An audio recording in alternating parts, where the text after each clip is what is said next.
ازيكم يا حبايبي، عاملين ايه؟ معكم جهاد محمد من قناة حبهان وبندق. النهاردة هنعمل ترند المكشكشة بطريقة سهلة وجميلة، وهتبقى ان شاء الله احلى من الجاهزة.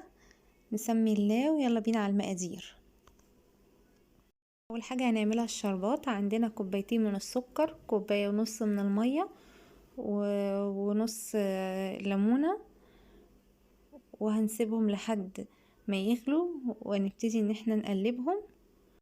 هنوطي عليه النار ونسيبه لمدة 7 دقايق وبعدين نطفي عليه، وبعد ما يبرد هنحط له الفانيليا وهنبتدي نعمل الحشوة بتاعتنا، وهي الباستري البيتي.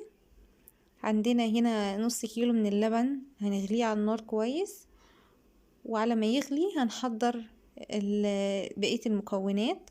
عندنا 4 من صفار البيض، و4 معالق سكر، ومعلقتين ونص من النشا كبار، وهنبتدي نخلط كل ده بالمضرب كده لحد ما يدوب معانا.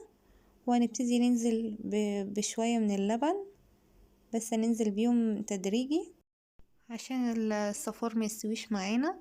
هنقلبهم بالشكل ده وهنحطهم على النار مع بقية اللبن، وهنضيف معلقة صغيرة من الفانيليا وهنقلبهم لحد ما يتقلوا معانا كده.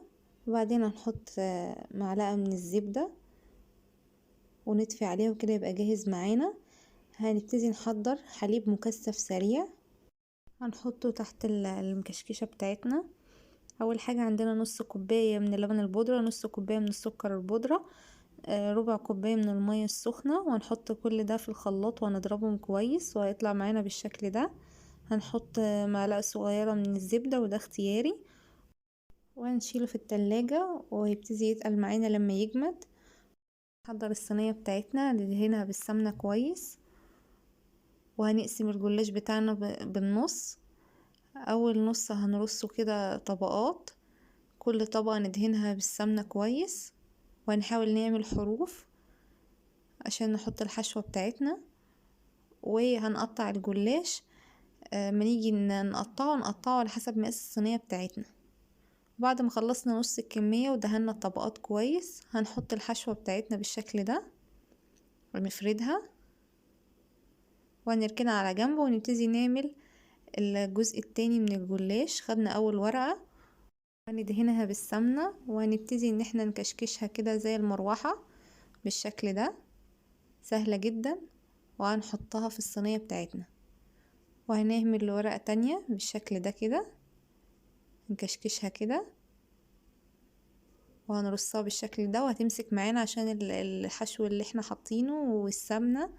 وهنخلص كل الكمية وهندهنها بالسمنة كويس من على الوش، وهندخلها على درجة حرارة 180. اول ما الجناب تحمر هنبتدي نحطها تحت الشواية تاخد لون، واول ما تطلع هنحط لها الشربات. انا حطيت لها جزء من الشربات مش الشربات كله، واللي حابب يحط الشربات كله مفيش مشكلة. وحطيت عليها فستق بالشكل ده. ولو حابة تجيبي الطبق الاسود وتحطي فيه الحليب المكثف وتنقليها كلها في الطبق مفيش مشكلة. حابة تقدميها زي ما انا قدمتها كده مفيش مشكلة. وبجد طعمها تحفة، ميكس رهيب ما بين السمنة والجلاش والحليب المكثف والبستري، طعمه في منتهى الجمال. جربوها وان شاء الله تعجبكم. مش هتحتاجوا تشتروها من بره، هتعملوها في البيت بطعم احلى ان شاء الله بتكلفة اقل. ولو عجبكم فيديو النهاردة ما تنسوش الشير واللايك وتفعلوا زر الجرس عشان يوصل لكم كل جديد. اشوفكم على خير، باي باي.